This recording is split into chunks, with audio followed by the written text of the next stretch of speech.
ਵਾਹਿਗੁਰੂ ਸਾਹਿਬ ਜੀ।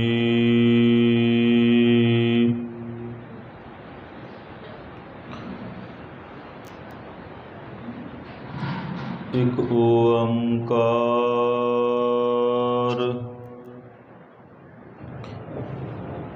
ਸਤਿਨਾਮ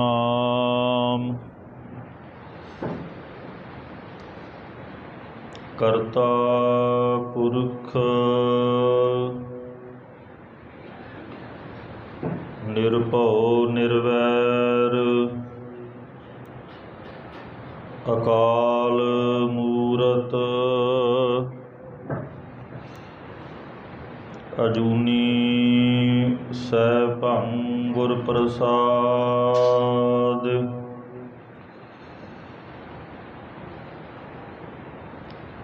ਚੱਕਰ ਚਿਹਨ ਅਰ ਬਰਨ ਜਾਤ ਅਰ ਪਾਤ ਨਹਿਨ ਜੇਹ। ਰੂਪ ਰੰਗ ਅਰ ਰੇਖ ਭੇਖ ਕੋ ਕਹਿ ਨਾ ਸਕਤ ਕੇਹ। ਅਚਲ ਮੂਰਤ ਅਨਭਉ ਪਰਕਾਸ ਅਮਿਤੋ ਜ ਕਹਿਜੈ।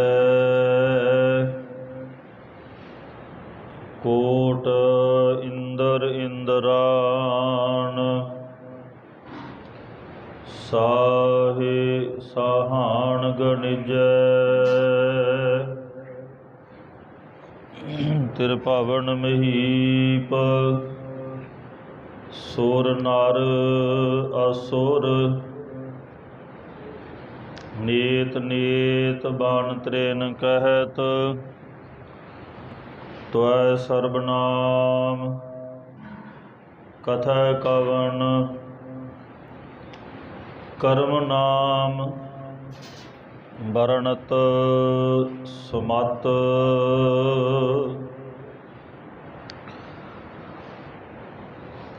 ਸਤਿਨਾਮ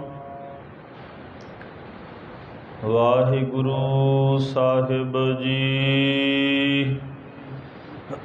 ਸਾਵਣ ਸਰਸੀ ਕਾਮਣੀ ਚਰਨ ਕਮਲ ਸਿਉ ਪਿਆਰ। ਮਨ ਤਨ ਰਤਾ ਸਚ ਰੰਗ ਇਕੋ ਨਾਮ ਆਧਾਰ। ਸਾਵਣ ਸਰਸੀ ਕਾਮਣੀ ਚਰਨ ਕਮਲ ਸਿਉ ਪਿਆਰ। ਮਨ ਤਨ ਰਤਾ ਸਚ ਰੰਗ ਇਕੋ ਨਾਮ ਆਧਾਰ। ਵਿਖਿਆ ਰੰਗ ਕੂੜਾਵਿਆ ਦਿਸਣ ਸਭੇ ਛਾਰ।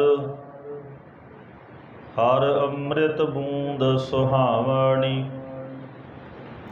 ਮਿਲ ਸਾਧੂ ਪੀਵਨ ਹਾਰ।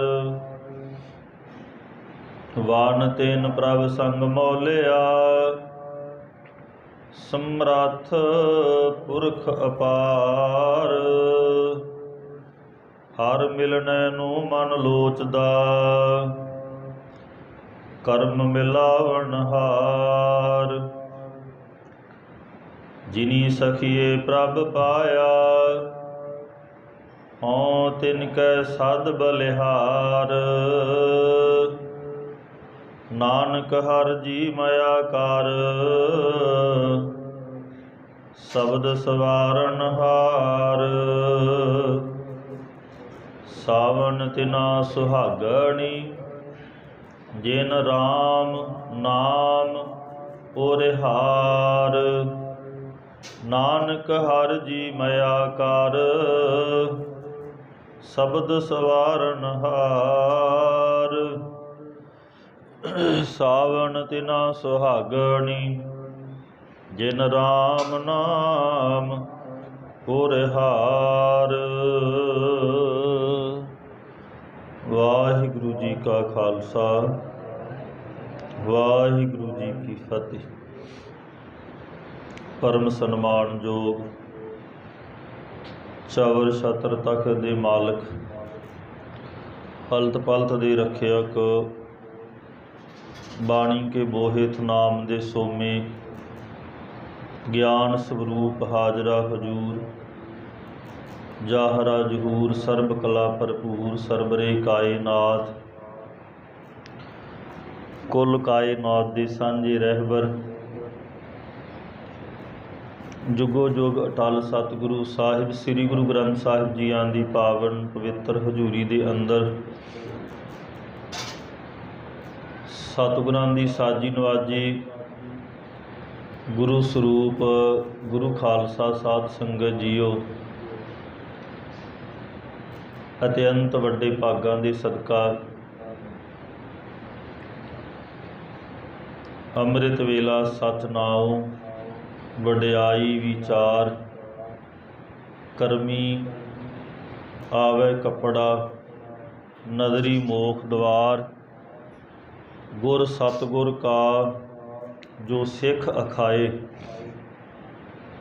ਸੋ ਭਲਕੇ ਉਠ ਹਰ ਨਾਮ ਧਿਆਵੇ, ਉਦਮ ਕਰੇ ਭਲਕੇ ਪ੍ਰਭਾਤੀ, ਇਸ਼ਨਾਨ ਕਰੇ ਅੰਮ੍ਰਿਤ ਸਰ ਨਹਾਵੇ। ਹਜੂਰ ਦੇ ਬਖਸ਼ਿਸ਼ ਕੀਤੇ ਸਿਧਾਂਤ ਦੇ ਅਨੁਸਾਰ ਵਡਭਾਗੀ ਰੂਹਾਂ ਅੰਮ੍ਰਿਤ ਵੇਲੇ ਜਾਗਣਾ ਕਰਕੇ ਅਕਾਲ ਪੁਰਖ ਪਰਮੇਸ਼ਰ ਦੀ ਇਬਾਦਤ ਕਰਦਿਆਂ ਹੋਇਆਂ ਤੇ ਸਤਿਗੁਰਾਂ ਦੇ ਮੁਕੱਦਸ ਚਰਨਾਂ ਦੇ ਵਿੱਚ ਅੰਮ੍ਰਿਤ ਵੇਲੇ ਤੋਂ ਸਤ ਸੰਗਤ ਦਾ ਆਨੰਦ ਮਾਣ ਰਹੇ ਹੋ। ਸੇਈ ਸੁੰਦਰ ਸੋਹਣੇ, ਸਾਧ ਸੰਗ ਜਿਨ ਬਹਿਨੇ, ਵਡਭਾਗੀ ਸਾਧ ਸੰਗ ਪ੍ਰਾਪਤ, ਤਿਨ ਭੇਟਤ ਦੁਰਮਤ ਖੋਈ, ਤਿਨ ਕੀ ਧੂਰ ਨਾਨਕ ਦਾਸ ਬਾਛੈ, ਜਿਨ ਹਰ ਨਾਮ ਹਿਰਦੈ ਪਰੋਈ। ਅੱਜ ਜਿੱਥੇ ਸੰਗਰਾਂਦ ਦਾ ਸਾਵਣ ਮਹੀਨੇ ਦੀ ਪਹਿਲੀ ਹੈ ਸੰਗਰਾਂਦ ਦਾ ਦਿਹਾੜਾ, ਉੱਥੇ ਹੀ ਅੱਜ ਉਹ ਮਹਾਨ ਜਰਨੈਲ, ਸੇਵਾ ਦੀ ਮੂਰਤ, ਹਠੀ ਜਪੀ ਤਪੀ ਜਿਹੜੇ ਸਨ, ਉਸ ਮਹਾਨ ਸ਼ਹੀਦ ਦਾ ਸ਼ਹੀਦੀ ਦਿਹਾੜਾ ਹੈ, ਜਿਨ੍ਹਾਂ ਦੀ ਸ਼ਹੀਦੀ ਜਿਹੜੀ ਇੱਕ ਵਿਲੱਖਣਤਾਈ ਸਾਡੇ ਗੌਰਵਮਈ ਇਤਿਹਾਸ ਵਿੱਚ ਪੈਦਾ ਕਰਦੀ ਹੈ। ਜਦੋਂ ਆਪਾਂ ਅਰਦਾਸ ਕਰਦੇ ਹਾਂ ਉਸ ਵੇਲੇ ਅਸੀਂ ਆਪਣੀ ਅਰਦਾਸ ਦੇ ਤੀਸਰੇ ਬੰਦ ਵਿੱਚ ਉਹਨਾਂ ਸ਼ਹੀਦਾਂ ਨੂੰ ਯਾਦ ਕਰਦੇ ਹਾਂ, ਔਰ ਸ਼ਹੀਦਾਂ ਦੀ ਯਾਦ ਵਿੱਚ ਜਦੋਂ ਆਪਾਂ ਅਰਦਾਸ ਵਿੱਚ ਖਲੋਤੇ ਹੁੰਦੇ ਹਾਂ ਤੇ ਸਾਡਾ ਮੁਖ ਜਿਹੜਾ ਉਦੋਂ ਰਸਨਾ ਬੋਲਦੀ ਹੈ ਤੇ ਕੰਨ ਸਾਡੇ ਸਰਵਣ ਸੁਣਦੇ ਹੈ, ਤੇ ਉਦੋਂ ਅਸੀਂ ਪੜ੍ਹਦੇ ਹਾਂ ਵੀ ਜਿਨ੍ਹਾਂ ਸਿੰਘਾਂ ਸਿੰਘਣੀਆਂ ਨੇ ਧਰਮ ਹੇਤ ਸੀਸ ਦਿੱਤੇ, ਬੰਦ ਬੰਦ ਕਟਾਏ, ਖੋਪਰੀਆਂ ਲੋਹਾਈਆਂ। ਹੁਣ ਜਦੋਂ ਅਸੀਂ ਇਹ ਪਹਿਰਾ ਪੜ੍ਹਦੇ ਹਾਂ ਅਰਦਾਸ ਦਾ, ਜਿਨ੍ਹਾਂ ਸਿੰਘਾਂ ਸਿੰਘਣੀਆਂ ਨੇ, ਉਹਦੇ ਵਿੱਚ ਸਮੂਹ ਸਿੰਘ ਸਿੰਘਣੀਆਂ ਆ ਗਈਆਂ ਜਿਨ੍ਹਾਂ ਨੇ ਧਰਮ ਦੀ ਖਾਤਰ ਆਪਣੇ ਸੀਸ ਦਿੱਤੇ, ਜਿਨ੍ਹਾਂ ਨੇ ਧਰਮ ਦੀ ਖਾਤਰ ਆਪਣੇ ਆਪ ਨੂੰ ਨਿਸ਼ਾਵਰ ਕਰ ਦਿੱਤਾ। ਔਰ ਅਸੀਂ ਪੜ੍ਹਦੇ ਹਾਂ ਵੀ ਜਿਨ੍ਹਾਂ ਸਿੰਘਾਂ ਸਿੰਘਣੀਆਂ ਨੇ ਧਰਮ ਹੇਤ ਸੀਸ ਦਿੱਤੇ, ਧਰਮ ਦੀ ਖਾਤਰ ਆਪਣੇ ਸੀਸ ਜਿਹੜੇ ਸੀ ਉਹਨਾਂ ਨੇ ਅਰਪਣ ਕਰ ਦਿੱਤੇ। ਫਿਰ ਅਸੀਂ ਅੱਗੇ ਪੜ੍ਹਦੇ ਹਾਂ ਬੰਦ ਬੰਦ ਕਟਾਏ। ਜਦੋਂ ਅਸੀਂ ਬੰਦ ਬੰਦ ਪੜ੍ਹਦੇ ਹਾਂ ਤਾਂ ਉਦੋਂ ਸਾਡੇ ਚੇਨ ਵਿੱਚ ਇਹ ਆ ਜਾਂਦਾ ਵੀ ਭਾਈ ਮਣੀ ਸਿੰਘ, ਜਿਹੜੇ ਧੰਨ ਗੁਰੂ ਗੋਬਿੰਦ ਸਿੰਘ ਮਹਾਰਾਜ ਜੀਆਂ ਦੇ ਅਨੇਨ ਸੇਵਕ, ਜਿਨ੍ਹਾਂ ਨੂੰ ਧੰਨ ਗੁਰੂ ਗ੍ਰੰਥ ਸਾਹਿਬ ਮਹਾਰਾਜ ਜੀ ਦੀ ਪਾਵਨ ਬਾਣੀ ਇੱਕ ਇੱਕ ਸ਼ਬਦ ਲਿਖਣ ਦਾ ਸੁਭਾਗ ਮਿਲਿਆ, ਜਿਨ੍ਹਾਂ ਨੂੰ ਸ੍ਰੀ ਅਕਾਲ ਤਖਤ ਸਾਹਿਬ ਦੇ ਜਥੇਦਾਰ ਤੇ ਜਿਨ੍ਹਾਂ ਨੂੰ ਸੱਚਖੰਡ ਸ੍ਰੀ ਹਰਿਮੰਦਰ ਸਾਹਿਬ ਦੇ ਹੈਡ ਗ੍ਰੰਥੀ ਹੋਣ ਦਾ ਮਾਣ ਮਰਾਤਬਾ ਮਿਲਿਆ, ਉਦੋਂ ਸਾਡੇ ਚਿਹਨ ਵਿੱਚ ਸ਼ਹੀਦ ਭਾਈ ਮਨੀ ਸਿੰਘ ਦਾ ਚਿੱਤਰ ਬਣ ਜਾਂਦਾ ਹੈ। ਔਰ ਜਦੋਂ ਅਸੀਂ ਅੱਗੇ ਪੜ੍ਹਦੇ ਹਾਂ ਵੀ ਜਿਨ੍ਹਾਂ ਸਿੰਘਾਂ ਸਿੰਘਣੀਆਂ ਨੇ ਧਰਮ ਹੇਤ ਸੀਸ ਦਿੱਤੇ, ਬੰਦ ਬੰਦ ਕਟਾਏ, ਖੋਪਰੀਆਂ ਲੋਹਾਈਆਂ। ਹੁਣ ਜਦੋਂ ਖੋਪਰੀਆਂ ਸ਼ਬਦ ਜਿਹੜਾ ਇਹ ਬਹੁਵਚਨ ਹੈ, ਖੋਪਰੀਆਂ ਸ਼ਬਦ ਬਹੁਵਚਨ ਰੂਪ ਵਿੱਚ ਵਰਤਿਆ ਗਿਆ ਅਰਦਾਸ ਵਿੱਚ ਵੀ। ਬਹੁਤ ਸਾਰੇ ਐਸੇ ਸਿੱਖ ਜਿਨ੍ਹਾਂ ਨੇ ਧਰਮ ਦੀ ਖਾਤਰ ਆਪਣੇ ਖੋਪਰ ਲਵਾ ਲਏ, ਪਰ ਐਸੇ ਸੀ ਸਿੱਖ ਜਿਨ੍ਹਾਂ ਨੇ ਨਾਮ ਉਹਨਾਂ ਦੇ ਸਾਹਮਣੇ ਭਾਵੇਂ ਨਾ ਆਏ ਹੋਣ, ਪਰ ਉਹ ਇਤਿਹਾਸ ਵਿੱਚ ਆਪਣਾ ਨਾਮ ਲਿਖਾ ਗਏ, ਗੌਰਵਮਈ ਇਤਿਹਾਸ ਦਾ ਉਹ ਹਿੱਸਾ ਬਣੇ। ਔਰ ਜਦੋਂ ਅਸੀਂ ਖੋਪਰੀਆਂ ਲੋਹਾਈਆਂ ਸ਼ਬਦ ਪੜ੍ਹਦੇ ਹਾਂ ਤਾਂ ਉਦੋਂ ਸਾਡੇ ਚਿਹਨ ਵਿੱਚ ਸ਼ਹੀਦ ਭਾਈ ਤਾਰੂ ਸਿੰਘ ਦਾ ਚਿੱਤਰ ਬਣ ਜਾਂਦਾ ਹੈ ਕਿ ਸਾਡਾ ਗੌਰਵਮਈ ਇਤਿਹਾਸ ਜਿਹੜਾ, ਸਾਡੀ ਅਰਦਾਸ ਜਿਹੜੀ ਹੈ ਉਹਦੇ ਵਿੱਚ ਭਾਈ ਤਾਰੂ ਸਿੰਘ ਦਾ ਜ਼ਿਕਰ ਆ ਗਿਆ ਵੀ ਖੋਪਰੀਆਂ ਲੋਹਾਈਆਂ। ਭਾਈ ਤਾਰੂ ਸਿੰਘ ਸਾਨੂੰ ਉਦੋਂ ਹੀ ਯਾਦ ਆ ਜਾਂਦਾ ਹੈ। ਫਿਰ ਅਸੀਂ ਪੜ੍ਹਦੇ ਹਾਂ ਬੰਦ ਬੰਦ ਕਟਾਏ, ਖੋਪਰੀਆਂ ਲੋਹਾਈਆਂ, ਚਰਖੜੀਆਂ 'ਤੇ ਚੜ੍ਹੇ। ਹੁਣ ਚਰਖੜੀਆਂ 'ਤੇ ਚੜ੍ਹਨ ਵਾਲੇ ਦੋ ਪਿਤਾ ਅਤੇ ਪੁੱਤਰ ਨੇ, ਭਾਵੇਂ ਕਿ ਚਰਖੜੀਆਂ 'ਤੇ ਬਹੁਤ ਸਿੱਖਾਂ ਨੇ ਆਪਣੇ ਆਪ ਨੂੰ ਨਿਸ਼ਾਵਰ ਕੀਤਾ, ਬਹੁਤ ਸ਼ਹਾਦਤਾਂ ਦਿੱਤੀਆਂ, ਪਰ ਇਤਿਹਾਸ ਦੇ ਪੰਨਿਆਂ 'ਤੇ ਲਿਖੇ ਜਾਣ ਵਾਲੇ ਨਾਮ ਜਿਹੜੇ ਸਨ, ਉਹ ਨਾਮ ਦੋ ਸਾਡੇ ਚਿਹਨ ਵਿੱਚ ਆ ਜਾਂਦੇ, ਭਾਈ ਸ਼ਹਿਬਾਜ਼ ਸਿੰਘ ਅਤੇ ਭਾਈ ਸ਼ੋਬੇਗ ਸਿੰਘ। ਦੋਨੋਂ ਪਿਤਾ ਪੁੱਤਰ ਧਰਮ ਦੀ ਖਾਤਰ ਆਪਣੇ ਆਪ ਦੇ ਸਰੀਰ ਨੂੰ ਚਰਖੜੀਆਂ 'ਤੇ ਚੜ੍ਹਾ ਕੇ ਤੂੰਬਾ ਤੂੰਬਾ 'ਤੇ ਕਰਾ ਲੈਂਦੇ ਨੇ, ਪਰ ਆਪਣੀ ਸਿੱਖੀ ਨਹੀਂ ਕਦੇ ਗਵਾਉਂਦੇ। ਫਿਰ ਅੱਗੇ ਜਾ ਕੇ ਅਸੀਂ ਪੜ੍ਹਦੇ ਹਾਂ ਅਰਦਾਸ ਵਿੱਚ, ਬੰਦ ਬੰਦ ਕਟਾਏ, ਖੋਪਰੀਆਂ ਲੋਹਾਈਆਂ, ਚਰਖੜੀਆਂ 'ਤੇ ਚੜ੍ਹੇ, ਆਰਿਆਂ ਨਾਲ ਚਰਾਏ ਗਏ। ਭਾਈ ਮਤੀ ਦਾਸ ਯਾਦ ਆ ਗਿਆ ਸਾਨੂੰ, ਆਰਿਆਂ ਨਾਲ ਚਰਾਏ ਗਏ। ਅੱਗੇ ਜਾ ਕੇ ਪੜ੍ਹਦੇ ਵੀ ਗੁਰਦੁਆਰਿਆਂ ਦੀ ਸੇਵਾ ਲਈ ਕੁਰਬਾਨੀਆਂ ਕੀਤੀਆਂ, ਜਿਨ੍ਹਾਂ ਨੇ ਗੁਰਧਾਮਾਂ ਦੇ ਲਈ, ਸਤਿਗੁਰਾਂ ਦੇ ਪਾਵਨ ਸਥਾਨਾਂ ਦੀ ਮਾਣ ਮਰਜ਼ਾਦਾ ਨੂੰ ਬਹਾਲ ਰੱਖਣ ਵਾਸਤੇ ਜਿਨ੍ਹਾਂ ਨੇ ਗੁਰਦੁਆਰਿਆਂ ਦੀ ਸੇਵਾ ਲਈ ਕੁਰਬਾਨੀਆਂ ਕੀਤੀਆਂ। ਪਰ ਅੱਗੇ ਜਾ ਕੇ ਪੜ੍ਹਿਆ, ਕਹਿੰਦੇ ਕੁਰਬਾਨੀਆਂ ਕਰ ਦਿੱਤੀਆਂ, ਧਰਮ ਨਹੀਂ ਹਾਰਿਆ। ਉਹਨਾਂ ਨੇ ਆਪਣਾ ਧਰਮ ਨਹੀਂ ਹਾਰਿਆ, ਧਰਮ ਨਹੀਂ ਛੱਡਿਆ, ਆਪਣੇ ਸਰੀਰ ਦਾ ਤੂੰਬਾ ਤੂੰਬਾ ਕਰਾ ਲਿਆ, ਚਰਖੜੀਆਂ 'ਤੇ ਚੜ੍ਹ ਗਏ, ਖੋਪਰ ਲੋਹਾ ਲਏ, ਬੰਦ ਬੰਦ ਕਟਾ ਲਏ। ਗੁਰੂ ਧਾਮਾਂ ਦੀ ਮਾਣ ਮਰਜ਼ਾਦਾ ਨੂੰ ਕਾਇਮ ਕਰਨ ਵਾਸਤੇ ਉਹਨਾਂ ਨੇ ਆਪਣੇ ਆਪ ਨੂੰ ਨਿਸ਼ਾਵਰ ਕਰ ਦਿੱਤਾ, ਪਰ ਧਰਮ ਨਹੀਂ ਹਾਰਿਆ। ਧਰਮ ਨਹੀਂ ਹਾਰਨ ਦਾ ਭਾਵ ਸੀ ਵੀ ਉਸ ਸਮੇਂ ਦੀ ਹਕੂਮਤ ਜਿਹੜੀ ਹੈ ਦੀਨ ਇਸਲਾਮ ਕਬੂਲ ਕਰਾਉਂਦੀ ਹੈ, ਵੀ ਤੁਹਾਡੀ ਜਾਨ ਬਖਸ਼ ਦਿੱਤੀ ਜਾਵੇਗੀ, ਤੁਹਾਨੂੰ ਛੱਡ ਦਿੱਤਾ ਜਾਵੇਗਾ, ਦੀਨ ਇਸਲਾਮ ਜਿਹੜਾ ਉਹ ਕਬੂਲ ਕਰ ਲਿਆ ਜਾਵੇ। ਪਰ ਇਹ ਜਿਹੜੇ ਮਰਜੀਵੜੇ ਸਿੱਖ ਸੀ, ਇਹਨਾਂ ਦੇ ਮਨ ਦੇ ਵਿੱਚ, ਇਹਨਾਂ ਦੇ ਅੰਦਰ ਇੱਕੋ ਹੀ ਗੱਲ ਚੱਲਦੀ ਸੀ ਕਿ ਮੇਰਾ ਸਿਰ ਜਾਵੇ ਤਾਂ ਜਾਵੇ, ਮੇਰਾ ਸਿੱਖੀ ਸਿਦਕ ਨਾ ਜਾਵੇ। ਸਿਰ ਜਾਂਦਾ ਚਲਿਆ ਜਾਵੇ, ਤਨ ਜਾਂਦਾ ਚਲਿਆ ਜਾਵੇ, ਪਰ ਮੇਰਾ ਸਿੱਖੀ ਸਿਦਕ ਜਿਹੜਾ ਹੈ ਇਹ ਕਦੇ ਨਹੀਂ ਜਾਣਾ ਚਾਹੀਦਾ। ਇਹ ਹੈ ਧਰਮ ਨਹੀਂ ਹਾਰਿਆ। ਅੱਗੇ ਜਾ ਕੇ ਪੜ੍ਹਿਆ ਫਿਰ ਆਪਾਂ ਅਰਦਾਸ, ਕਹਿੰਦੇ ਗੁਰਦੁਆਰਿਆਂ ਦੀ ਸੇਵਾ ਲਈ ਕੁਰਬਾਨੀਆਂ ਕੀਤੀਆਂ, ਧਰਮ ਨਹੀਂ ਹਾਰਿਆ, ਸਿੱਖੀ। ਹੁਣ ਜਿਹੜਾ ਸਾਰੇ ਇਸ ਪਹਿਰੇ ਦਾ ਸਿਧਾਂਤ ਜਿਹੜਾ ਸਾਰ ਅੰਸ਼ ਉਹ ਇਹ ਹੈ ਵੀ ਕਹਿੰਦੇ ਸਿੱਖੀ ਸਿਦਕ ਕੇਸਾਂ ਸਵਾਸਾਂ ਸੰਗ ਨਿਭਾਈ। ਹੁਣ ਜਿਹੜਾ ਸਿੱਖੀ ਸਿਦਕ ਸੀ ਨਾ ਉਹ ਕੇਸਾਂ ਅਤੇ ਸਵਾਸਾਂ ਦੇ ਨਾਲ ਨਿਭਾਈ, ਜਿਨ੍ਹਾਂ ਨਿਭਾਇਆ ਤਿਨਾਂ ਦੀ ਕਮਾਈ ਦਾ ਧਿਆਨ ਧਰ ਕੇ ਖਾਲਸਾ ਜੀ ਬੋਲੋ ਜੀ ਵਾਹਿਗੁਰੂ। ਉਹਨਾਂ ਦੀ ਕਮਾਈ ਦਾ ਧਿਆਨ ਹੀ ਧਰਨਾ ਆਪਾਂ, ਪਰ ਉਹਦੇ ਵਿੱਚ ਇੱਕ ਬਹੁਤ ਵੱਡਾ ਇੱਕ ਇਹ ਇਤਿਹਾਸ ਦਾ ਗੌਰਵਮਈ ਪੱਖ ਹੈ ਵੀ ਜਿਨ੍ਹਾਂ ਨੇ ਸਿੱਖੀ ਸਿਦਕ ਕੇਸਾਂ ਸਵਾਸਾਂ ਨਾਲ ਨਿਭਾਈ। ਇਹਦਾ ਬਹੁਤ ਵੱਡਾ ਇੱਕ ਗੌਰਵਮਈ ਸਿਧਾਂਤ ਹੈ ਵੀ ਉਹਨਾਂ ਨੇ ਇਹ ਕਿਵੇਂ ਨਿਭਾਇਆ। ਇਹਦਾ ਦ੍ਰਿਸ਼ਟਾਂਤ ਇਹ ਹੈ, ਗੁਰਮੁਖ ਪਿਆਰਿਓ, ਇਤਿਹਾਸ ਸਾਡਾ ਅਰਦਾਸ ਇਹ ਦੱਸ ਰਹੀ ਵੀ ਉਹਨਾਂ ਨੇ ਕੀ ਕੀਤਾ, ਸਿੱਖੀ ਕੇਸਾਂ ਸਵਾਸਾਂ ਨਾਲ।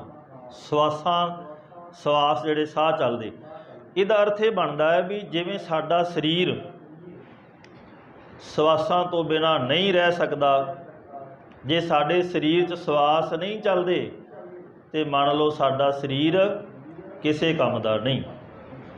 ਔਰ ਉਹਨਾਂ ਮਰਜੀਵੜਿਆਂ ਨੇ ਇਹ ਗੱਲ ਕਹੀ ਵੀ ਜਿਵੇਂ ਸਾਡੇ ਸਰੀਰ 'ਚ ਸਵਾਸ ਨਾ ਹੋਣ ਤੇ ਸਾਡਾ ਸਰੀਰ ਕਿਸੇ ਕੰਮ ਦਾ ਨਹੀਂ, ਸਰੀਰ ਕੋਈ ਕੰਮ ਨਹੀਂ ਕਰੇਗਾ। ਇਸੇ ਤਰ੍ਹਾਂ ਜੇ ਸਾਡੇ ਕੋਲ ਗੁਰੂ ਨਾਨਕ ਸਾਹਿਬ ਧੰਨ ਗੁਰੂ ਗੋਬਿੰਦ ਸਿੰਘ ਸਾਹਿਬ ਜੀ ਦੀ ਬਖਸ਼ਿਸ਼ ਕੀਤੀ ਸਿੱਖੀ ਭਾਵ ਸਾਡੇ ਕੋਲ ਕੇਸ ਨਹੀਂ ਤੇ ਅਸੀਂ ਸਿੱਖ ਨਹੀਂ ਅਖਵਾ ਸਕਦੇ। ਭਾਵ ਕਿ ਸਿੱਖੀ ਕੇਸਾਂ ਸਵਾਸਾਂ ਨਾਲ ਨਿਭਾਈ ਦਾ ਭਾਵ ਇਹ ਹੈ ਵੀ ਜਿਵੇਂ ਸਵਾਸਾਂ ਦੇ ਨਾਲ ਸਰੀਰ ਚੱਲਦਾ, ਸਰੀਰ ਸਵਾਸਾਂ ਤੋਂ ਬਿਨਾਂ ਕਿਸੇ ਕੰਮ ਦਾ ਨਹੀਂ, ਇਸੇ ਤਰ੍ਹਾਂ ਸਾਡਾ ਜੀਵਨ ਸਿੱਖੀ ਤੋਂ ਬਿਨਾਂ ਕਿਸੇ ਕੰਮ ਦਾ ਨਹੀਂ। ਇਹ ਜਵਾਬ ਦਿੱਤਾ ਮੁਗਲ ਹਕੂਮਤ ਨੂੰ ਵੀ ਸਿੱਖੀ ਤੋਂ ਬਿਨਾਂ ਸਾਡਾ ਜੀਵਨ ਹੀ ਕਾਹਦਾ ਹੈ। ਸਿੱਖੀ ਸਵਾਸਾਂ ਨਾਲ ਨਿਭਾਈ ਉਹਨਾਂ, ਕੇਸਾਂ ਸਵਾਸਾਂ ਨਾਲ ਵੀ ਇਹਨਾਂ ਕੇਸਾਂ ਨੂੰ ਬਰਕਰਾਰ ਰੱਖਿਆ। ਉਹਨਾਂ ਨੇ ਬਰਕਰਾਰ ਰੱਖ ਕੇ ਆਪਣਾ ਆਪ ਨਿਸ਼ਾਵਰ 'ਤੇ ਕਰ ਦਿੱਤਾ, ਆਪਣੇ ਆਪ ਨੂੰ ਸ਼ਹਾਦਤ ਜਾਮ 'ਤੇ ਪੀ ਲਿਆ, ਪਰ ਸਿੱਖੀ ਨੂੰ ਨਹੀਂ ਗਵਾਇਆ। ਜਿਹੜੀ ਸਿੱਖੀ ਨੂੰ ਅੱਜ ਕਿਤੇ ਨਾ ਕਿਤੇ ਜਾ ਕੇ ਜੋਕਾ ਸਮਾਂ ਅੱਜ ਆਪਾਂ ਉਸ ਸਿੱਖੀ ਨੂੰ ਜਿਹੜਾ ਗਵਾ ਰਹੇ ਹਾਂ। ਅਰਦਾਸ ਸਾਨੂੰ ਇਹ ਸਿਖਾ ਰਹੀ ਵੀ ਉਹਨਾਂ ਮਰਜੀਵੜਿਆਂ ਵੱਲ ਵੇਖੋ ਜਿਨ੍ਹਾਂ ਨੇ ਆਪਣੇ ਸਵਾਸਾਂ, ਜਿਵੇਂ ਸਵਾਸ ਸਰੀਰ ਦੇ ਨਾਲ ਨੇ, ਇਸੇ ਤਰ੍ਹਾਂ ਸਿੱਖੀ ਜੇ ਹੈ, ਕੇਸ ਹੈਣ ਤਾਂ ਅਸੀਂ ਗੁਰੂ ਗੋਬਿੰਦ ਸਿੰਘ ਮਹਾਰਾਜ ਦੇ ਸਿੱਖ ਹਾਂ। ਸੋ ਉਹ ਮਹਾਨ ਯੋਧਾ ਜੀ ਦੀ ਆਪਾਂ ਅਰਦਾਸ ਵਿੱਚ ਵੀ ਰੋਜ਼ਾਨਾ ਜ਼ਿਕਰ ਕਰਦੇ ਹਾਂ। ਉਹ ਹੈ ਪੂਲੇ ਪਿੰਡ ਦੇ ਰਹਿਣ ਵਾਲੇ ਭਾਈ ਤਾਰੂ ਸਿੰਘ। ਭਾਈ ਤਾਰੂ ਸਿੰਘ ਜਿਹੜੇ ਨੇ ਪੂਲੇ ਨਗਰ ਦੇ ਵਿੱਚ ਰਹਿੰਦੇ ਨੇ ਔਰ ਬਚਪਨ ਦੇ ਵਿੱਚ ਛੋਟੀ ਉਮਰੇ ਪਿਤਾ ਅਕਾਲ ਚਲਾਣਾ ਕਰ ਜਾਂਦੇ ਨੇ। ਇੱਕ ਮਾਂ ਘਰ ਵਿੱਚ ਤੇ ਇੱਕ ਭੈਣ ਹੈ, 3 ਪਰਿਵਾਰ ਦੇ ਜੀਅ ਨੇ। ਉਸ ਸਮੇਂ ਲਾਹੌਰ ਇਹ ਸੂਬਾ ਜਿਹੜਾ ਸੀ ਜ਼ਕਰੀਆ ਖਾਨ, ਲਾਹੌਰ ਦਾ ਸੂਬਾ ਹੈ। ਔਰ ਜ਼ਕਰੀਆ ਖਾਨ ਨੇ ਉਸ ਸਮੇਂ ਸਿੱਖਾਂ ਦਾ ਖੁਰਾ ਖੋਜ ਮਿਟਾਉਣ ਵਾਸਤੇ ਆਪਣੀ ਸਾਰੀ ਤਾਕਤ ਝੋਕ ਦਿੱਤੀ। ਦਿੱਲੀ ਤੋਂ ਲੈ ਕੇ ਉਹਨੇ ਤਾਕਤ ਜਿਹੜੀਆਂ ਫੌਜਾਂ ਲਾ ਕੇ ਲਾਹੌਰ ਸੂਬਾ, ਕਸ਼ਮੀਰ ਸੂਬਾ, ਜਲੰਧਰ ਦਾ, ਸਾਰੇ ਇਹਨਾਂ ਸੂਬਿਆਂ ਨੇ ਰਲ ਕੇ ਨਾ ਸਿੱਖੀ ਨੂੰ ਖਤਮ ਕਰਨ ਵਾਸਤੇ, ਸਿੱਖਾਂ ਨੂੰ ਖਤਮ ਕਰਨ ਵਾਸਤੇ ਇਹਨਾਂ ਨੇ ਇਸ ਤਰ੍ਹਾਂ ਦਾ ਕੁਝ ਯਤਨ ਕੀਤੇ ਵੀ ਕੋਈ ਸਿੱਖ ਕੇਸਾਂ ਵਾਲਾ ਜੇ ਮਿਲਦਾ ਏ, ਕੋਈ ਸਿੱਖ ਪਹਿਰਾਵੇ ਵਿੱਚ ਮਿਲਦਾ ਤੇ ਉਹਨੂੰ ਖਤਮ ਕਰ ਦਿੱਤਾ ਜਾਵੇ। ਉਸ ਸਮੇਂ ਦਾ ਇਹ ਹਾਲਾਤ ਬਣੇ। ਮਰਜੀਵੜੇ ਸਿੱਖਾਂ ਨੇ ਉਹਨਾਂ ਸਮਿਆਂ ਦੇ ਵਿੱਚ ਆਪਣੇ ਘਰ-ਬਾਰ ਛੱਡ ਕੇ ਜੰਗਲਾਂ ਦੇ ਵਿੱਚ ਰਹਿਣਾ, ਜੰਗਲਾਂ ਦੇ ਵਿੱਚ ਰਹਿ ਕੇ ਘੋੜਿਆਂ ਦੀਆਂ ਕਾਠੀਆਂ 'ਤੇ ਬਹਿ ਕੇ ਉਹਨਾਂ ਨੇ ਸੌਂ ਲੈਣਾ। ਘੋੜਿਆਂ ਦੀਆਂ ਕਾਠੀਆਂ 'ਤੇ ਬਹਿ ਕੇ ਉਹ ਪ੍ਰਸ਼ਾਦਾ ਛਕ ਲੈਂਦੇ, ਘੋੜਿਆਂ ਦੀਆਂ ਕਾਠੀਆਂ 'ਤੇ ਬਹਿ ਕੇ ਹੀ ਉਹ ਆਪਣਾ ਪਾਠ ਪੂਜਾ ਕਰਦੇ। ਉਹਨਾਂ ਮਰਜੀਵੜਿਆਂ ਦੇ ਉਸ ਸਮੇਂ ਦੇ ਹਾਲਾਤ ਇੱਦਾਂ ਦੇ ਵੀ ਜਿਹੜੀ ਮੁਗਲ ਹਕੂਮਤ ਸੀ ਸਿੱਖਾਂ ਦਾ ਖੁਰਾ ਖੋਜ ਮਿਟਾਉਣ ਵਾਸਤੇ ਹਰ ਇੱਕ ਥਾਂ 'ਤੇ ਭਾਲਦੇ ਫਿਰਦੇ ਸਨ। ਸਿੱਖ ਉਹਨਾਂ ਸਮਿਆਂ ਦੌਰਾਨ ਜੰਗਲਾਂ ਪਹਾੜਾਂ ਵਿੱਚ ਰਹਿਣ ਲੱਗੇ। ਜੰਗਲਾਂ ਤੇ ਪਹਾੜਾਂ ਵਿੱਚ ਰਹਿਣ ਵਾਲਿਆਂ ਨੂੰ ਇੱਕ ਦਿਨ ਇਸ ਮਹਾਨ ਗੁਰਸਿੱਖ ਦੇ ਮਨ ਦੇ ਵਿੱਚ ਇਹ ਖਿਆਲ ਆਇਆ ਤੇ ਆਪਣੀ ਮਾਂ ਨੂੰ ਕਹਿਣ ਲੱਗਾ, ਮਾਂ, ਸਾਡੇ ਉਹ ਭਰਾ ਜਿਹੜੇ ਸਾਡੀ ਖਾਤਰ, ਧਰਮ ਦੀ ਖਾਤਰ ਆਪਣੇ ਪਰਿਵਾਰ, ਆਪਣੇ ਬੱਚਿਆਂ ਨੂੰ ਛੱਡ ਕੇ ਜੰਗਲਾਂ ਦੇ ਵਿੱਚ ਜਾ ਕੇ ਆਪਣਾ ਵਸੇਬਾ ਕਰਦੇ ਨੇ, ਘੋੜਿਆਂ ਦੀਆਂ ਕਾਠੀਆਂ 'ਤੇ ਉਹਨਾਂ ਦਾ ਸੌਣ ਹੁੰਦਾ ਏ, ਘੋੜਿਆਂ ਦੀਆਂ ਕਾਠੀਆਂ 'ਤੇ ਬਹਿ ਕੇ ਉਹ ਪ੍ਰਸ਼ਾਦਾ ਪਾਣੀ ਛਕਦੇ ਨੇ, ਤੇ ਮਾਂ ਕਿਉਂ ਨਾ ਹੋਵੇ ਵੀ ਆਪਾਂ ਘਰ ਵਿੱਚ ਬੈਠੇ ਹਾਂ, ਉਹਨਾਂ ਮਰਜੀਵੜਿਆਂ ਦੀ ਸੇਵਾ ਜਿਹੜੀ ਉਹ ਕਰ ਲਈ ਜਾਵੇ। ਤੇ ਸੇਵਾ ਵੀ ਕਿਵੇਂ ਕਰਨੀ? ਰਤਨ ਸਿੰਘ ਭੰਗੂ ਜਿਹੜੇ ਨੇ ਉਹਨਾਂ ਨੇ ਇਤਿਹਾਸ ਲਿਖਿਆ, ਸਿੱਖਾਂ ਦਾ ਇਤਿਹਾਸ ਜਿਹੜਾ ਸੀ, ਪੰਥ ਪ੍ਰਕਾਸ਼ ਦੇ ਅੰਦਰ ਉਹਨਾਂ ਨੇ ਇਤਿਹਾਸ ਲਿਖਿਆ ਤੇ ਉਹਦੇ ਵਿੱਚ ਲਿਖਿਆ ਹੈ ਵੀ ਨੰਗ ਭੁੱਖ ਦੁੱਖ ਸਹਿਣ ਕਰਕੇ ਵੀ ਇਹ ਭਾਈ ਤਾਰੂ ਸਿੰਘ ਉਹਨਾਂ ਮਰਜੀਵੜੇ ਸਿੱਖਾਂ ਵਾਸਤੇ ਪ੍ਰਸ਼ਾਦੇ ਵੀ ਲੈ ਕੇ ਜਾਂਦਾ ਤੇ ਬਸਤਰ ਆਦਿਕ ਵੀ ਬਣਾ ਕੇ ਦਿੰਦਾ ਸੀ।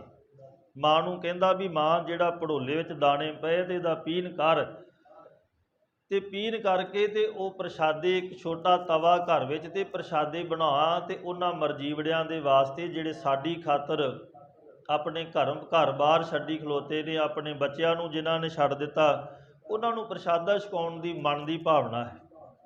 ਕਿਉਂਕਿ ਬਚਪਨ ਦੇ ਵਿੱਚ ਹੀ ਸਤਿਗੁਰੂ ਗੁਰੂ ਨਾਨਕ ਦੇ ਘਰ ਦੀਆਂ ਰਹਿਮਤਾਂ ਇਸ ਘਰ ਵਿੱਚ ਨੇ। ਪਿਤਾ ਪੁਰਖੀ ਇਹ ਬਖਸ਼ਾਂ ਜਿਹੜੀਆਂ ਸੀ ਮਿਲੀਆਂ ਨੇ।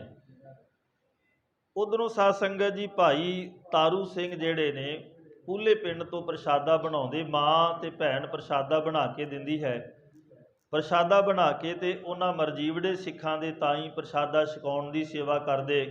ਕੋਈ ਰਾਹੀ ਪਾਈ ਪਾਂਦੀ ਆ ਜਾਂਦਾ ਉਹਨੂੰ ਪ੍ਰਸ਼ਾਦਾ ਛਕਾਉਂਦੇ, ਕੋਈ ਬਸਤਰਾਂ ਦੀ ਸੇਵਾ ਜਿਹੜੀ ਸੀ ਉਹ ਕਰਦੇ। ਤੇ ਪਿੰਡ ਵਿੱਚ ਬੜਾ ਇਤਫਾਕ, ਸਾਰੇ ਇਲਾਕੇ ਵਿੱਚ ਬੜਾ ਇਤਫਾਕ ਬਣਿਆ, ਬੜਾ ਪਿਆਰ।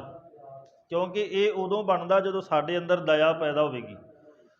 ਸਾਰੇ ਹਿੰਦੂ ਮੁਸਲਮਾਨ ਜਿਹੜੇ ਸਨ ਘਰਾਣਿਆਂ ਦੇ ਉਹ ਵੀ ਇਹਨਾਂ ਨੂੰ ਪਿਆਰ ਕਰਨ ਲੱਗੇ। ਸਿੱਖਾਂ ਨੇ ਤੇ ਕਰਨਾ ਹੀ ਕਰਨਾ ਸੀ। ਉਧਰੋਂ ਕਿਤੇ ਕੁਦਰਤੀ ਗੱਲ, ਜਿਹੜਾ ਲਾਹੌਰ ਇਹ ਸੂਬਾ ਆਪਣੀ ਕਚਹਿਰੀ ਲਾ ਕੇ ਬੈਠਾ ਹੈ, ਉੱਥੇ ਉਸ ਵੇਲੇ ਇੱਕ ਗੱਲਬਾਤ ਚੱਲੀ। ਗੱਲਬਾਤ ਦੇ ਵਿੱਚ ਉਹਨੇ ਇਹ ਜ਼ਿਕਰ ਕੀਤਾ ਵੀ ਇਹ ਸਿੱਖ ਜਿਹੜੇ ਆਪਣੇ ਆਪ ਨੂੰ ਬਹੁਤ ਵੱਡੀ ਇੱਕ ਤਾਕਤ ਸਮਝਦੇ ਨੇ, ਇਹਨਾਂ ਸਿੱਖਾਂ ਨੂੰ ਮੈਂ ਖਤਮ ਕਰਨ ਦਾ ਬੀੜਾ ਚੁੱਕਿਆ ਹੈ ਤੇ ਆਪਣੇ ਘਰ-ਬਾਰ ਛੱਡ ਕੇ ਉਹ ਜੰਗਲਾਂ ਵਿੱਚ ਜਾ ਕੇ ਰਹਿ ਰਹੇ ਨੇ। ਇਹਨਾਂ ਨੂੰ ਹੋ ਸਕਦਾ ਜਿੱਥੇ ਵੀ ਕੋਈ ਮਿਲਦਾ ਖਤਮ ਕਰ ਦਿੱਤਾ ਜਾਵੇ। ਉੱਥੇ ਇੱਕ ਸਾਧ ਸੰਗਤ ਜੀ ਭਗਤ ਨਿਰੰਜਨੀਆ ਸੀ, ਜਿਹੜਾ ਸੂਹ ਜਿਹੜਾ ਦਿੰਦਾ ਸੀ, ਹਰ ਇੱਕ ਗੱਲ ਦੀ ਖਬਰਸਾਰ ਕਰਿਆ ਕਰਦਾ ਸੀ। ਜਦੋਂ ਭਗਤ ਨਿਰੰਜਨੀਏ ਨੇ ਜ਼ਕਰੀਆ ਖਾਨ ਦੇ ਮੂੰਹ ਤੋਂ ਇਹ ਗੱਲ ਸੁਣੀ, ਉਹਨੇ ਉਸੇ ਵੇਲੇ ਉਸ ਸਮੇਂ ਚੁਗਲੀ ਕੀਤੀ। ਕਹਿਣ ਲੱਗਾ, ਖਾਨ ਸਾਹਿਬ ਕਿਹੜੀਆਂ ਗੱਲਾਂ ਕਰਦੇ ਪਏ ਹੋ? ਜਿਹੜੇ ਸਿੱਖਾਂ ਦੀਆਂ ਤੁਸੀਂ ਗੱਲਾਂ ਕਰਦੇ ਵੀ ਉਹਨਾਂ ਨੂੰ ਮੈਂ ਪਹਾੜਾਂ ਵਿੱਚ ਭਜਾ ਦਿੱਤਾ ਜਾਂ ਉਹ ਜੰਗਲਾਂ ਵਿੱਚ ਜਾ ਕੇ ਰਹਿੰਦੇ, ਆਪਣਾ ਘਰ-ਬਾਰ ਛੱਡ ਗਏ ਨੇ। ਚਲੋ ਉਹਨਾਂ ਦੀ ਤੇ ਗੱਲ ਮੰਨੀ ਵੀ ਤੁਸੀਂ ਸਿੱਖਾਂ ਦਾ ਖੁਰਾ ਖੋਜ ਮਿਟਾਉਣ ਵਾਸਤੇ ਆਪਣੀ ਤਾਕਤ ਲਾਈ। ਜਿਹੜੇ ਪਿੰਡਾਂ 'ਚ ਬੈਠੇ ਨੇ ਉਹ ਉਹਨਾਂ ਬਾਗੀਆਂ ਨੂੰ ਪ੍ਰਸ਼ਾਦਾ ਵੀ ਛਕਾ ਕੇ ਆਉਂਦੇ ਨੇ, ਉਹਨਾਂ ਨੂੰ ਲੀੜਾ ਕੱਪੜਾ ਵੀ ਦਿੰਦੇ ਨੇ। ਜੇ ਤੁਸੀਂ ਉਹਨਾਂ ਨੂੰ ਖੁਰਾ ਖੋਜ ਮਿਟਾਉਣ ਵਾਸਤੇ ਤਾਕਤ ਲਾਈ, ਤੇ ਜਿਹੜੇ ਪਿੰਡਾਂ ਵਿੱਚ ਸਿੱਖ ਬੈਠੇ ਨੇ ਉਹ ਇੱਦਾਂ ਦੀ ਜਿਹੜੀ ਸੇਵਾ ਕਰਕੇ ਉਹਨਾਂ ਵਾਸਤੇ ਪ੍ਰਸ਼ਾਦਾ ਪਾਣੀ ਲੈ ਕੇ ਜਾਂਦੇ ਨੇ। ਜ਼ਕਰੀਆ ਖਾਨ ਇੱਕਦਮ ਦੇ ਨਾਲ ਲਾਲ ਹੋ ਗਿਆ, ਗੁੱਸੇ ਦੇ ਵਿੱਚ, ਕ੍ਰੋਧ ਦੇ ਵਿੱਚ ਆਇਆ ਵੀ ਐਸਾ ਕੌਣ ਹੈ। ਤੇ ਭਗਤ ਨਿਰੰਜੀਏ ਨੇ ਇਹ ਸ਼ਿਕਾਇਤ ਕਰ ਦਿੱਤੀ ਵੀ ਪੂਲੇ ਪਿੰਡ ਦਾ ਰਹਿਣ ਵਾਲਾ ਇੱਕ ਤਾਰੂ ਸਿੰਘ ਨਾਮ ਦਾ ਨੌਜਵਾਨ ਹੈ, ਉਹ ਉਹਨਾਂ ਮਰਜੀਵੜਿਆਂ ਦੀ, ਉਹਨਾਂ ਬਾਗੀ ਸਿੱਖਾਂ ਦੀ ਜਾ ਕੇ ਸੇਵਾ ਵੀ ਕਰਦਾ ਏ, ਪ੍ਰਸ਼ਾਦਾ ਪਾਣੀ ਦੇ ਕੇ ਆਉਂਦਾ ਏ।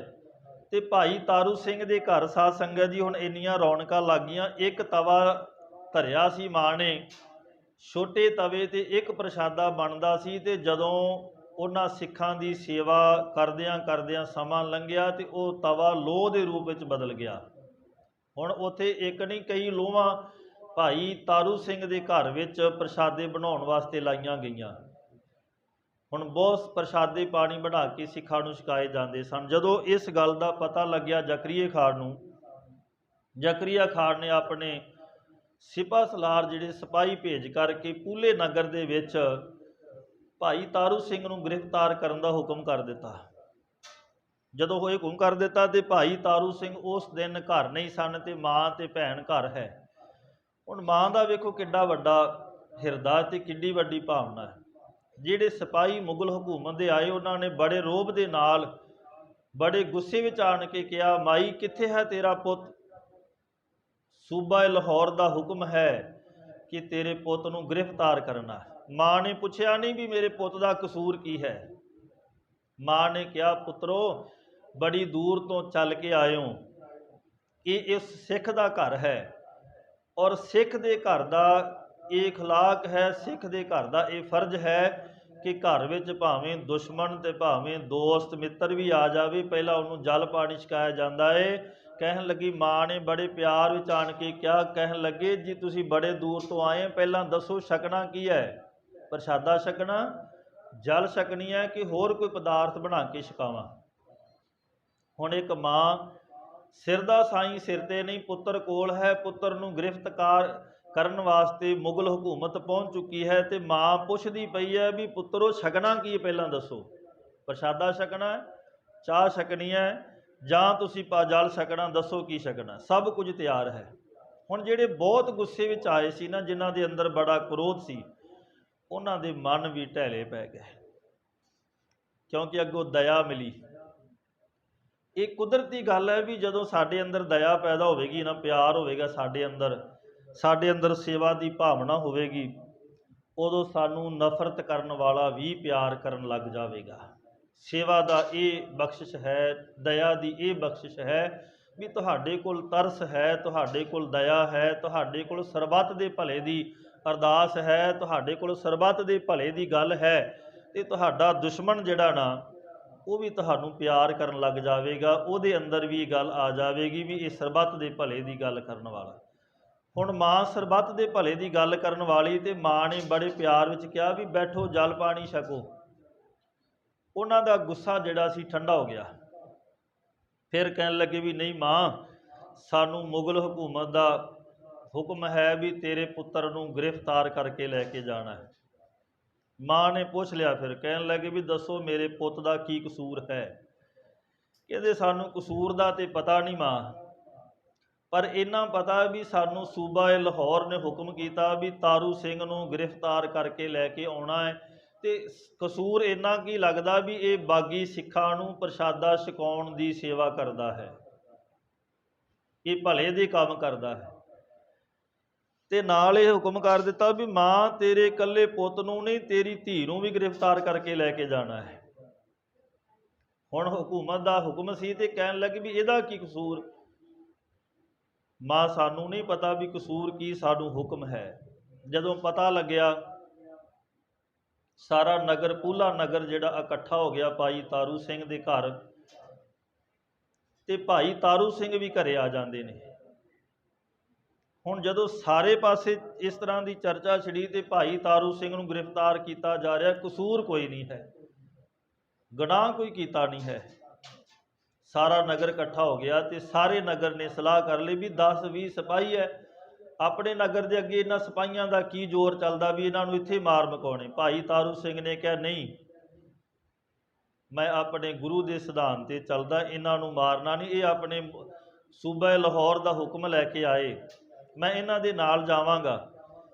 ਪਰ ਇੱਥੇ ਸ਼ਰਤ ਇਹ ਰੱਖੀ ਗਈ, ਭਾਈ ਤਾਰੂ ਸਿੰਘ ਕਹਿੰਦਾ ਵੀ ਜੇ ਤੁਸੀਂ ਵਾਕਿਆ ਹੀ ਮੇਰੇ ਨਾਲ ਪਿਆਰ ਕਰਦੇ ਹੋ, ਵਾਕਿਆ ਹੀ ਤੁਹਾਨੂੰ ਲੱਗਦਾ ਵੀ ਭਾਈ ਤਾਰੂ ਸਿੰਘ ਗੁਰੂ ਗੋਬਿੰਦ ਸਿੰਘ ਦਾ ਸਿੱਖ ਹੈ, ਸਿੰਘ ਹੈ, ਤਾਂ ਫਿਰ ਮੇਰੇ ਤੋਂ ਬਾਅਦ ਇਕੱਲੀ ਮੇਰੀ ਲੋੜ ਨਹੀਂ, ਮੇਰੇ ਘਰ ਦੀ ਲੋੜ ਨਹੀਂ, ਹਰ ਇੱਕ ਘਰ ਦੇ ਵਿੱਚ ਸਰਬੱਤ ਦੇ ਭਲੇ ਵਾਸਤੇ ਲੋਹ ਚੱਲਣੀ ਚਾਹੀਦੀ ਹੈ। ਰਾਹੀ ਪਾਂਦੀ ਨੂੰ, ਭੁੱਖੇ ਨੂੰ ਪ੍ਰਸ਼ਾਦਾ ਛਕਾਉਣ ਦੀ ਸੇਵਾ ਹਰ ਇੱਕ ਘਰ ਵਿੱਚ ਹੋਣੀ ਚਾਹੀਦੀ ਹੈ। ਔਰ ਉਸ ਵੇਲੇ ਕੀ ਹੋਇਆ ਵੀ ਜਦੋਂ ਸਾਰੀ ਸੰਗਤ ਨੇ ਜ਼ੋਰ ਪਾਇਆ, ਫਿਰ ਭਾਈ ਤਾਰੂ ਸਿੰਘ ਦੀ ਭੈਣ ਨੂੰ ਗ੍ਰਿਫਤਾਰ ਨਹੀਂ ਕੀਤਾ। ਭਾਈ ਤਾਰੂ ਸਿੰਘ ਨੂੰ ਗ੍ਰਿਫਤਾਰ ਕਰ ਲਿਆ ਜਾਂਦਾ ਹੈ, ਲਾਹੌਰ ਲੈ ਕੇ ਜਾਣਾ ਹੈ। ਮਾਂ ਨੇ ਜਦੋਂ ਆਪਣੇ ਪੁੱਤਰ ਨੂੰ ਹੱਥ ਘੜੀਆਂ ਦੇ ਵਿੱਚ ਦੇਖਿਆ ਤੇ ਮਾਂ ਨੇ ਮੱਥਾ ਚੁੰਮਿਆ, ਤੇ ਮੱਥਾ ਚੁੰਮ ਕੇ ਨਾ ਮਾਂ ਕਹਿੰਦੀ ਪੁੱਤਰਾ ਤੈਨੂੰ ਮੈਂ ਦੁੱਧ ਦਹੀਂ ਦੇ ਨਾਲ ਪਾਲਿਆ, ਤੇਰੇ ਮੈਂ ਕੇਸਾਂ ਨੂੰ ਕੰਘਾ ਕਰ ਕਰਕੇ ਇੱਥੋਂ ਤੱਕ ਲੈ ਕੇ ਆਈ, ਬੜਾ ਸੋਹਣਾ ਦਾੜਾ, 25 ਕੁ ਸਾਲ ਦੀ ਉਮਰ ਅਜੇ, ਕਾਲੇ ਕੇਸ, ਦਾੜੇ ਦੇ ਕੇਸ ਕਾਲੇ ਕਾਲੇ, ਕੱਲਾ ਕੱਲਾ ਕੇਸ ਦਿਸਦਾ ਏ। ਹੁਣ ਜ਼ਿਮੀਂਦਾਰਾ ਕੰਮ ਕਰਦਾ ਸੀ, ਸਰੀਰ ਬੜਾ ਸਡੋਲ ਤੇ ਬੜਾ ਲੰਬਾ ਉੱਚਾ ਸਰੀਰ। ਤੇ ਮਾਂ ਕਹਿਣ ਲੱਗੀ ਪੁੱਤਰਾ ਮੈਂ ਤੈਨੂੰ ਦੁੱਧ ਦਹੀਂ ਦੇ ਨਾਲ ਪਾਲਿਆ ਏ, ਮੈਂ ਤੇਰੇ ਕੇਸਾਂ ਨੂੰ ਵੀ ਇਸੇ ਤਰ੍ਹਾਂ ਦੇ ਨਾਲ ਜਿਵੇਂ ਤੈਨੂੰ ਪਾਲਿਆ ਹੈ, ਮੈਂ ਤੇਰੇ ਕੇਸਾਂ ਨੂੰ ਵੀ ਇਸੇ ਤਰ੍ਹਾਂ ਦੇ ਨਾਲ ਪਾਲਿਆ। ਮੈਂ ਛੋਟੇ ਹੁੰਦੇ ਤੋਂ ਤੇਰਾ ਜੂੜਾ ਕਰਦੀ ਰਹੀ, ਤੇਰੇ ਕੇਸ ਸੰਭਾਲਦੀ ਰਹੀ, ਤੇ ਵੱਡੇ ਹੋ ਕੇ ਪੁੱਤ ਤੂੰ ਆਪ ਕੇਸ ਸੰਭਾਲੇ, ਤੇ ਅੱਜ ਮੇਰੀ ਤੈਨੂੰ ਇਹੀ ਇੱਕ ਅਸੀਸ ਹੈ ਕਿ ਪੁੱਤਰਾ ਸ਼ਹੀਦੀ ਦਾ ਜਾਮ ਪੀ ਜੇ, ਮੈਨੂੰ ਤੇਰੇ ਮੌਤ ਦੀ ਖਬਰ ਤੇ ਸੁਣ ਜਾਵੇ, ਪਰ ਮੇਰੇ ਪੁੱਤਰਾ ਕਿਤੇ ਮੈਨੂੰ ਇਹ ਖਬਰ ਨਾ ਸੁਣੇ ਕਿ ਤਾਰੂ ਸਿੰਘ ਸਿੱਖੀ ਸਿਦਕ ਤੋਂ ਡੋਲ ਗਿਆ। ਇੱਕ ਮਾਂ ਦਾ ਇਹ ਬਚਨ ਹਿਰਦਾ ਹੈ। ਮਾਂ ਕਹਿੰਦੀ ਆ ਵੀ ਪੁੱਤਰਾ ਇਹ ਖਬਰ ਮਿਲ ਜਾਵੇ ਵੀ ਤਾਰੂ ਸਿੰਘ ਸ਼ਹੀਦ ਹੋ ਗਿਆ, ਪਰ ਇਹ ਖਬਰ ਨਾ ਮਿਲੇ ਕਿ ਤਾਰੂ ਸਿੰਘ ਸਿੱਖੀ ਸਿਦਕ ਤੋਂ ਡੋਲ ਗਿਆ ਹੈ। ਭਾਈ ਤਾਰੂ ਸਿੰਘ ਨੂੰ ਗ੍ਰਿਫਤਾਰ ਕਰਕੇ ਲੈ ਕੇ ਜਾਂਦੇ ਤੇ ਲਾਹੌਰ ਸੂਬਾ ਜ਼ਕਰੀਆ ਖਾਨ ਦੀ ਕਚਹਿਰੀ ਦੇ ਵਿੱਚ ਪੇਸ਼ ਕੀਤਾ ਜਾਂਦਾ ਹੈ। ਹੁਣ ਲਾਹੌਰ ਸੂਬਾ ਜਿਹੜਾ ਸੀ ਉਹ ਚਾਹੁੰਦਾ ਸੀ ਵੀ ਕਿਸੇ ਨਾ ਕਿਸੇ ਤਰ੍ਹਾਂ ਸਿੱਖਾਂ ਨੂੰ ਮੈਂ ਦੀਨੇ ਇਸਲਾਮ ਕਬੂਲ ਕਰਾ ਲਵਾਂ, ਔਰ ਦੀਨੇ ਇਸਲਾਮ ਕਬੂਲ ਕਰਕੇ ਇਹਨਾਂ ਦਾ ਖੁਰਾ ਕੋਈ ਮਟਾਵਾਂ ਤੇ ਮੈਂ ਸਾਰੇ ਪਾਸੇ ਖਬਰ ਦੇ ਦਿਆਂ। ਵੇਖੋ ਸਿੱਖ ਜਿਹੜਾ ਹੈ ਇਹਨੇ ਆਪਣਾ ਧਰਮ ਛੱਡ ਕੇ, ਆਪਣੀ ਸਿੱਖੀ ਛੱਡ ਕੇ ਇਹਨੇ ਦੀਨੇ ਇਸਲਾਮ ਕਬੂਲ ਕਰ ਲਿਆ। ਹੁਣ ਜਿਹੜਾ ਸਿੱਖ ਸੀ ਉਹਦੇ ਅੰਦਰ ਬੜਾ ਗੁਰੂ ਗੋਬਿੰਦ ਸਿੰਘ ਮਹਾਰਾਜ ਜੀ ਦਾ ਬਖਸ਼ਿਸ਼ ਦਾ ਪਿਆਰ ਹੈ। ਲਾਹੌਰ ਸੂਬੇ ਨੇ ਸ਼ਰਤਾਂ ਰੱਖੀਆਂ, ਤੈਨੂੰ ਬਹੁਤ ਸੁੰਦਰ ਡੋਲੇ ਦਿੱਤੇ ਜਾਣਗੇ, ਤੈਨੂੰ ਜਗੀਰਾਂ ਦਿੱਤੀਆਂ ਜਾਣਗੀਆਂ, ਤੈਨੂੰ ਘਰ-ਬਾਰ ਸੁੰਦਰ ਮਹਿਲ ਬਣਾ ਕੇ ਦਿੱਤੇ ਜਾਣਗੇ। ਇੱਕ ਵਾਰ ਕਹਿ ਦੇ ਵੀ ਮੈਂ ਗੁਰੂ ਗੋਬਿੰਦ ਸਿੰਘ ਦਾ ਸਿੱਖ ਨਹੀਂ, ਇੱਕ ਵਾਰ ਕਹਿ ਦੇ ਵੀ ਮੇਰੀ ਸਿੱਖੀ ਛੱਡੀ। ਔਰ ਭਾਈ ਤਾਰੂ ਸਿੰਘ ਦਾ ਜਵਾਬ ਸੀ, ਖਾਨ ਬਹਾਦਰ ਇਹ ਸਰੀਰ ਤਾਂ ਤੁੰਬਾ ਤੁੰਬਾ ਹੋ ਸਕਦਾ ਏ, ਪਰ ਸਿੱਖੀ ਜਿਹੜੀ ਹੈ ਇਹ ਮੇਰੇ ਹਰ ਇੱਕ ਖੂਨ ਦੇ ਕਤਰੇ ਦੇ ਵਿੱਚ ਹੈ। ਇਹ ਸਿੱਖੀ ਨਹੀਂ ਮੈਂ ਛੱਡ ਸਕਦਾ। ਮੈਨੂੰ ਤੇਰੇ ਡੋਲਿਆ, ਮੈਨੂੰ ਤੇਰੀਆਂ ਜਗੀਰਾਂ ਦਾ ਤੇ ਮੈਨੂੰ ਤੇਰੇ ਧਨ ਦੀ ਲੋੜ ਨਹੀਂ, ਮੈਨੂੰ ਉਸ ਧਨ ਦੀ ਲੋੜ ਹੈ ਜਿਸ ਧਨ ਦੇ ਨਾਲ ਮੈਂ ਧੰਨ ਗੁਰੂ ਗੋਬਿੰਦ ਸਿੰਘ ਦੇ ਘਰ ਵਿੱਚ ਪ੍ਰਵਾਨ ਹੋ ਜਾਵਾਂ। ਮੈਨੂੰ ਬਾਕੀ ਧਨ ਦੀ ਲੋੜ ਨਹੀਂ, ਮੈਨੂੰ ਉਸ ਧਨ ਦੀ ਲੋੜ ਹੈ ਜਿਸ ਧਨ ਕਰਕੇ ਮੈਂ ਧੰਨ ਗੁਰੂ ਗੋਬਿੰਦ ਸਿੰਘ ਦਾ ਸਿੱਖ ਅਖਵਾਉਣ ਦੇ ਯੋਗ ਹੋ ਜਾਵਾਂ। ਅੱਜ ਕਿਤੇ ਨਾ ਕਿਤੇ ਜਾ ਕੇ ਬੜੇ ਲਾਲਚ ਵਸ ਹੋ ਕੇ ਅੱਜ ਧਰਮ ਪਰਿਵਰਤਨ ਆ ਰਹੇ ਨੇ। ਈਸਾਈ ਧਰਮ ਦੇ ਪਾਦਰੀ ਜਿਹੜੇ ਨੇ, ਅੱਜ ਪਾਸਟਰ ਜਿਹੜੇ ਪੰਜਾਬ ਦੀ ਧਰਤੀ 'ਤੇ ਵੀ ਵੇਖੋ ਕਿੱਦਾਂ ਸਿੱਖ ਜਿਹੜੇ ਹਨ ਉਹ ਆਪਣੇ ਧਰਮ ਦਾ ਪਰਿਵਰਤਨ ਕਰ ਰਹੇ, ਲਾਲਚ ਵਿੱਚ ਆਣ ਕੇ। ਸਿੱਖ ਜਿਹੜਾ ਨਾ ਧਰਮ ਜਿਹੜਾ ਹੈ ਉਹ ਲਾਲਚ ਦੇ ਵਸ ਨਹੀਂ, ਧਰਮ ਸਿਦਕ ਦਾ ਹੁੰਦਾ ਹੈ। ਜੇ ਤੁਹਾਡੇ ਕੋਲ ਸਿਦਕ ਹੈ ਤੇ ਧਰਮ ਹੈ। ਜੇ ਤੁਸੀਂ ਸਿਦਕ ਨੂੰ ਹਾਰ ਗਏ ਤੇ ਫਿਰ ਆਪਾਂ ਧਰਮੀ ਕਾਹਦੇ, ਭਾਵੇਂ ਫਿਰ ਕਿਸੇ ਵੀ ਧਰਮ ਵਿੱਚ ਚਲੇ ਜਾਓ। ਮਹਾਰਾਜ ਨੇ ਸਾਨੂੰ ਬਹੁਤ ਵੱਡੀਆਂ ਦਾਤਾਂ ਦਿੱਤੀਆਂ ਤੇ ਅੱਜ ਲਾਲਚ ਵਸ ਹੋ ਕੇ ਬੰਦਾ ਕਿੱਥੋਂ ਦੀ ਕਿੱਥੇ ਪਹੁੰਚ ਗਿਆ। ਇਹਨੂੰ ਸਵਾਰਥੀ ਕਹਿੰਦੇ ਨੇ। ਗੁਰੂ ਗੋਬਿੰਦ ਸਿੰਘ ਮਹਾਰਾਜ, ਗੁਰੂ ਨਾਨਕ ਸਾਹਿਬ ਨੇ ਤੁਹਾਨੂੰ ਤਾਂ ਇੰਨੀਆਂ ਬਖਸ਼ਾਂ ਕੀਤੀਆਂ। ਅੱਜ ਜਿਹੜੇ ਅੰਗਰੇਜ਼ ਸਾਡੇ ਨਾਲ ਕਿਤੇ ਸਾਡੇ ਇਸ ਧਰਤੀ 'ਤੇ ਰਾਜ ਕਰਕੇ ਗਏ ਤੇ ਨਫ਼ਰਤ ਕਰਦੇ ਸੀ, ਉਹਨਾਂ ਨੇ ਗੁਰੂ ਗੋਬਿੰਦ ਸਿੰਘ ਮਹਾਰਾਜ ਜੀ ਦਾ ਇਤਿਹਾਸ ਪੜ੍ਹਿਆ, ਉਹਨਾਂ ਨੇ ਗੁਰੂ ਗ੍ਰੰਥ ਸਾਹਿਬ ਜੀ ਦੀ ਬਾਣੀ ਪੜ੍ਹੀ ਤੇ ਅੱਜ ਉਹ ਗੋਰੇ ਸਿੱਖ ਧਰਮ ਨੂੰ ਅਪਣਾ ਕੇ ਉਹਨਾਂ ਨੇ ਕੀ ਕੀਤਾ ਵੀ ਉਹਨਾਂ ਨੇ ਉਹ ਪਹਿਰਾਵਾ ਪਹਿਨ ਲਿਆ। ਤੇ ਜਿਹੜੇ ਧਰਤੀ 'ਤੇ ਸਾਡੇ ਸਤਿਗੁਰੂ ਨੇ ਕਿਰਪਾ ਕੀ, ਜਿਹੜੀ ਧਰਤੀ 'ਤੇ ਅਸੀਂ ਪੈਦਾ ਹੋਏ, ਸਿੱਖਾਂ ਦੇ ਘਰਾਂ 'ਚ ਪੈਦਾ ਹੋ ਕੇ ਸਾਡੇ ਕੋਲ ਸਿੱਖੀ ਨਹੀਂ ਸੰਭਾਲੀ ਜਾਂਦੀ, ਸਾਡੇ ਕੋਲ ਕੇਸ ਨਹੀਂ ਸੰਭਾਲੇ ਜਾਂਦੇ, ਸਾਡੇ ਕੋਲੋਂ ਦਸਤਾਰਾਂ ਨਹੀਂ ਸਿਰਾਂ 'ਤੇ ਬੰਨੀਆਂ ਜਾ ਰਹੀਆਂ। ਇਹ ਸਾਡੀ ਤਰਾਸਦੀ ਹੈ। ਔਰ ਉਹ ਕੌਮਾਂ ਖਤਮ ਹੋ ਜਾਂਦੀਆਂ ਜਿਹੜਾ ਆਪਣਾ ਗੌਰਵਮਈ ਇਤਿਹਾਸ ਭੁੱਲ ਜਾਂਦੀਆਂ ਨੇ। ਔਰ ਗੁਰਮੁਖੋ ਇਹ ਤਾਂ ਬੂਟਾ ਹੀ ਮਹਾਰਾਜ ਸਤਿਗੁਰੂ ਗੁਰੂ ਗੋਬਿੰਦ ਸਿੰਘ ਗੁਰੂ ਨਾਨਕ ਸਾਹਿਬ ਜੀ ਨੇ ਲਾਇਆ ਹੈ। ਭਾਵੇਂ ਕਿੰਨੇ ਮਰਜ਼ੀ ਇਕੱਠ ਕਰ ਲੈਣ, ਕਿੰਨਾ ਮਰਜ਼ੀ ਹੋ ਜਾਵੇ, ਇਹ ਧਰਮ ਤੇ ਕਦੇ ਖਤਮ ਹੋਣ ਵਾਲਾ ਹੈ ਹੀ ਨਹੀਂ। ਪਰ ਸਾਨੂੰ ਸੋਚਣਾ ਚਾਹੀਦਾ ਵੀ ਜਿੱਥੇ ਅਸੀਂ ਪੈਦਾ ਹੋਏ ਹਾਂ ਉੱਥੇ ਸਾਡੇ ਵਾਸਤੇ ਸਾਡੇ ਮਰਜੀਵੜਿਆਂ ਨੇ ਕੀ ਕੁਝ ਕੀਤਾ। ਭਾਈ ਤਾਰੂ ਸਿੰਘ ਆਪਣੀ ਸ਼ਹਾਦਤ ਦੇ ਰਹੇ ਨੇ, ਸਾਡੇ ਵਾਸਤੇ ਦੇ ਰਹੇ ਨੇ। ਜੇ ਕਿਤੇ ਭਾਈ ਤਾਰੂ ਸਿੰਘ ਉਸ ਦਿਨ ਜਗੀਰਾਂ ਲੈ ਲੈਂਦਾ ਤੇ ਅੱਜ ਅਸੀਂ ਆ ਜ਼ਮੀਨਾਂ ਦੇ ਮਾਲਕ ਨਹੀਂ ਬਣਨਾ ਸੀ। ਜੇ ਕਿਤੇ ਭਾਈ ਤਾਰੂ ਸਿੰਘ ਮਹੱਲਾਂ ਦੀ ਲੈਂਦਾ ਤੇ ਅਸੀਂ ਮਹੱਲਾਂ ਵਾਲੇ ਨਹੀਂ ਬਣਨਾ ਸੀ। ਇਹ ਉਹ ਮਹਾਨ ਮਰਜੀਵੜਿਆਂ ਦੀ ਬਦੌਲਤ ਅੱਜ ਸਾਡੇ ਕੋਲ ਸਾਰਾ ਕੁਝ ਹੈ। ਤਾਰੂ ਸਿੰਘ ਨੂੰ ਜਦੋਂ ਇਹ ਵਚਨ ਕਹੇ, ਗੱਲਾਂ ਕਹੀਆਂ ਤੇ ਤਾਰੂ ਸਿੰਘ ਜਦੋਂ ਨਾ ਮੰਨਿਆ ਤੇ ਆਖਰ ਨੂੰ ਜ਼ਕਰੀਆ ਖਾਨ ਬਹਾਦਰ ਗੁੱਸੇ ਵਿੱਚ ਆਣ ਕੇ ਕਹਿੰਦਾ, ਜਿਹੜੀ ਸਿੱਖੀ ਦੀ ਗੱਲ ਕਰਦਾ ਹੈ ਇਹ ਤੇਰੀ ਸਿੱਖੀ ਮੈਂ ਛਿੱਤਰ ਮਾਰ ਮਾਰ ਕੇ ਤੇਰੇ ਕੇਸ ਝਾੜ ਦੇਣੇ ਆ। ਹੁਣ ਇਤਿਹਾਸ ਕਹਿੰਦਾ ਹੈ।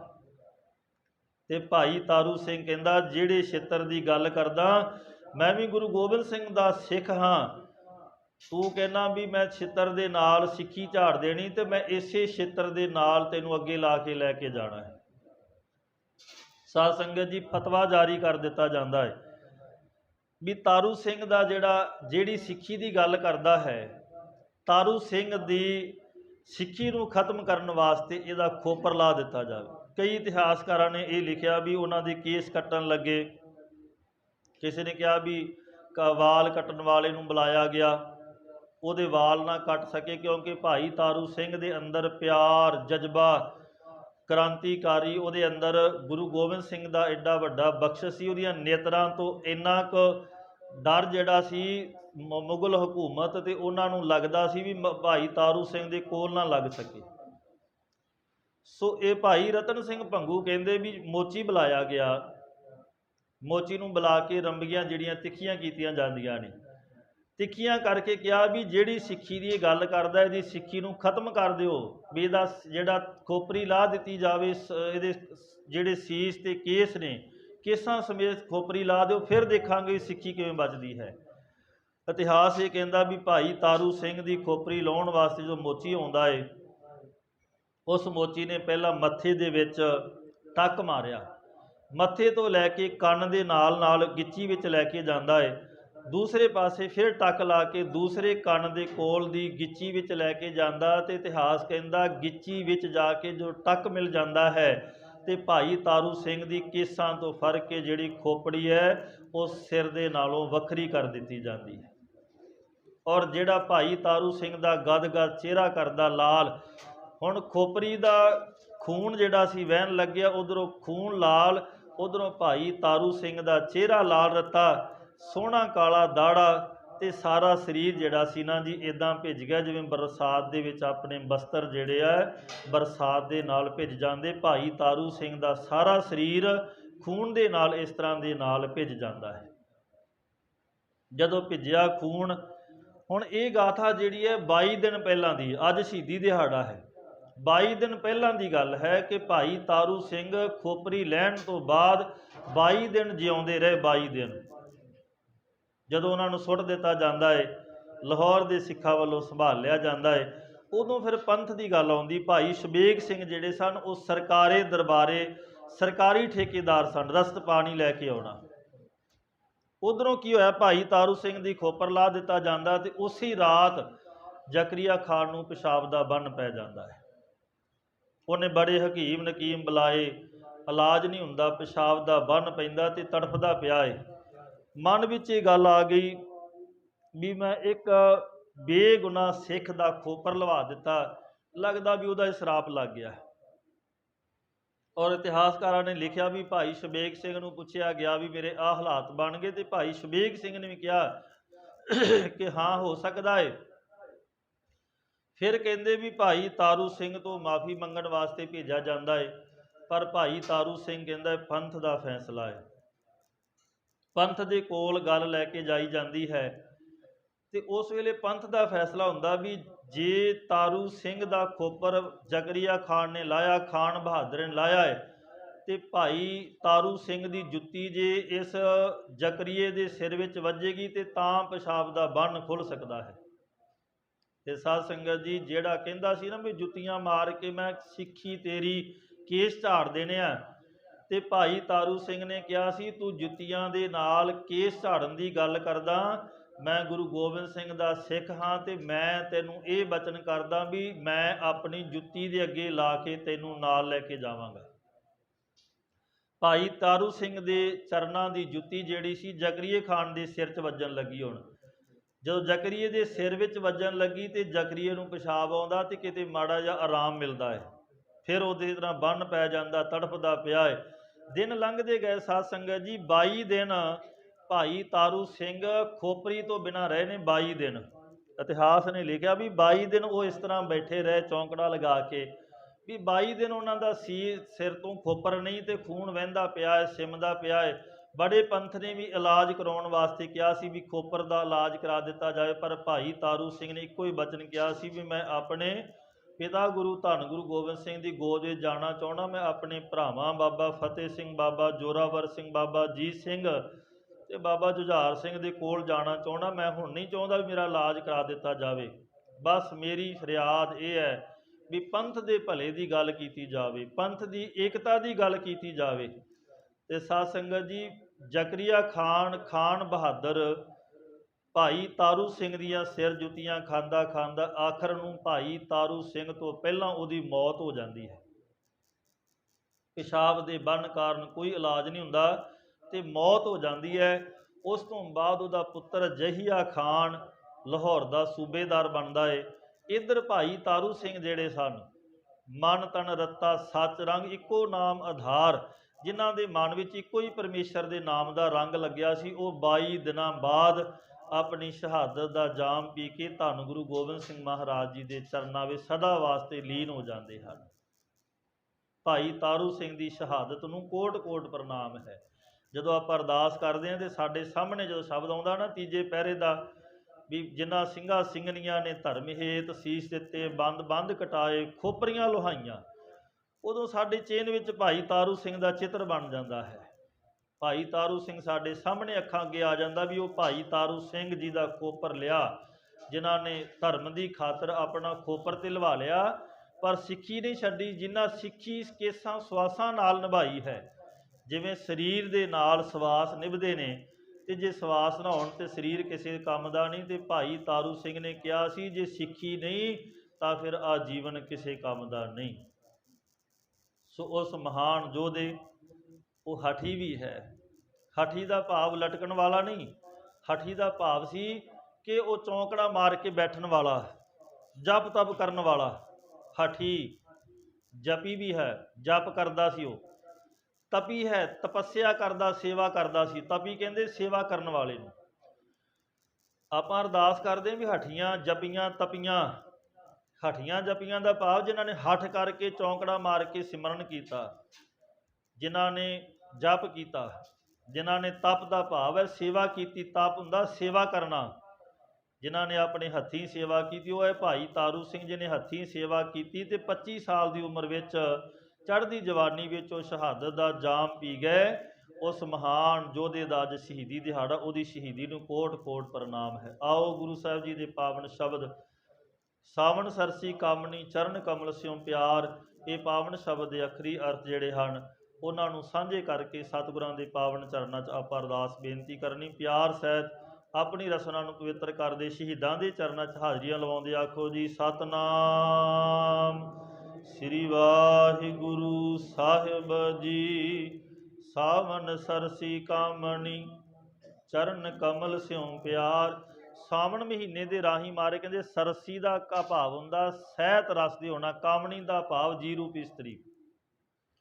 ਜਿਵੇਂ ਬਰਸਾਤ ਪੈਂਦੀ ਹੈ ਤੇ ਸਾਰੀ ਜਿਹੜੀ ਆ ਨਾ ਜੀ ਭਾਈ ਬਨਸਪਤੀ ਵੀ ਸਹਿਤ ਰਸ ਦੇ ਹੋ ਜਾਂਦੀ, ਪ੍ਰਸੰਨ ਹੋ ਜਾਂਦੀ। ਜੀ ਰੂਪ ਇਸਤਰੀ ਇੱਦਾਂ ਪ੍ਰਸੰਨ ਹੁੰਦੀ ਹੈ। ਚਰਨ ਕਮਲ ਸਿਉ ਪਿਆਰ, ਜਿਹਦਾ ਪਰਮੇਸ਼ਰ ਦੇ ਚਰਨ ਕਮਲਾਂ ਦੇ ਨਾਲ ਪਿਆਰ ਬਣ ਜਾਂਦਾ, ਰੱਬ ਦੇ ਘਰ ਦੇ ਨਾਲ ਜਿਹਦੀ ਪ੍ਰੀਤ ਬਣ ਜਾਂਦੀ, ਉਹਦੇ ਸੋਹਣੇ ਚਰਨਾਂ ਦੇ ਨਾਲ ਜਿਹਦਾ ਪਿਆਰ ਬਣ ਜਾਂਦਾ ਹੈ।